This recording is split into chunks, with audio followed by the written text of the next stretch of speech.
पवईमधील तोडलेल्या झोपडीधारकांना घर मिळावे यासाठी आमदार दिलीप लांडे हे विकासक हिरानंदिनी यांच्या कार्यालयावर धडकले। पवईच्या जयभीमनगरवर पालिकेने हातोडा मारला आणि या विभागात दगडफेक आणि लाठीचार्ज देखील झाला होता। मात्र यामुळे येथे राहणारे शेकडो कुटुंब बेघर झाले आहेत। या रहिवाशांना हक्काचे घर मिळावे ही मागणी घेऊन स्थानिक आमदार दिलीप लांडे यांनी इथले विकासक हिरानंदिनी यांच्या कार्यालयावर आज रविवार दिनांक 9 जून रोजी दुपारी 2 वाजता धडक दिली। यावेळी हिरानंदिनी बिल्डरच्या अधिकाऱ्यांसह जयभीमनगरमधील रहिवासी आणि आमदार दिलीप लांडे यांची बैठक देखील झाली।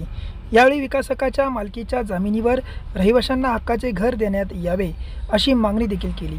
यावेळी त्यांना 3 जागांचे पर्याय देण्यात आले असून लवकरच यातील जी जागा स्थानिकांना पसंत होईल तिथे नव्याने जयभीमनगर वसाहत उभारण्यात येणार असल्याची माहिती आमदार दिलीप मामा लांडे यांनी दिली आहे।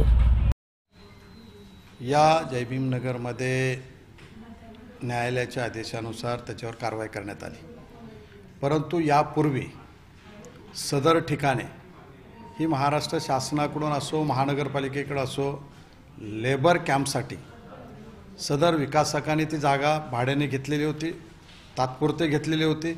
लेबर कॅम्प बांधला, बिल्डिंगचं काम झाल्यानंतर ती जागा शासनाला द्यायला पाहिजे होती, दिली नव्हती आणि ते शासनाला देण्याच्या नावाखाली न्यायालयाने ही जागा खाली करण्यास सांगितली।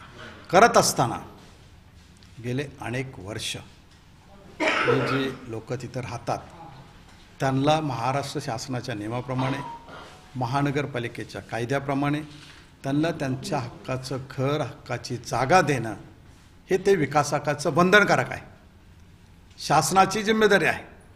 आणि म्हणून हे करत असताना त्या ठिकाणी त्या विकासकाने यापूर्वी ज्या स्थानिक लोकांच्या भावना त्यांच्या असणाऱ्या समस्या अनेक बैठकी झाल्या, मीटिंग झाल्या, त्याच्यामध्ये त्यांना घर देतो, त्यांना जागा देतो असे अनेक वेळा आश्वासनं दिली, परंतु ते झाले नाहीत। आणि म्हणून वस्तुस्थिती काय आहे, खरी परिस्थिती काय आहे, म्हणून ह्या लोकांना घेऊन आलो आणि त्यांना सांगितलं तुमच्या भावना काय ते सांगा आणि त्या ठिकाणी तुम्हाला बिल्डरने याच्यापूर्वी काय खोटी आश्वासनं दिली होती ते सांगा।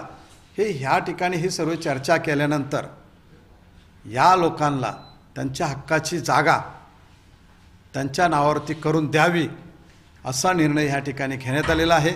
आणि लोकांना ज्या ठिकाणी पसंत आहे, लोक ज्या ठिकाणी मान्य करतील त्या ठिकाणी ज्या विकासकाची जागा आहे त्या तिन्ही जागेपैकी लोकांना जी मान्य असेल जागा ती जागा त्या विकासकाने लोकांच्या नावावरती करून द्यावी असं या ठिकाणी ठरण्यात आलेलं आहे।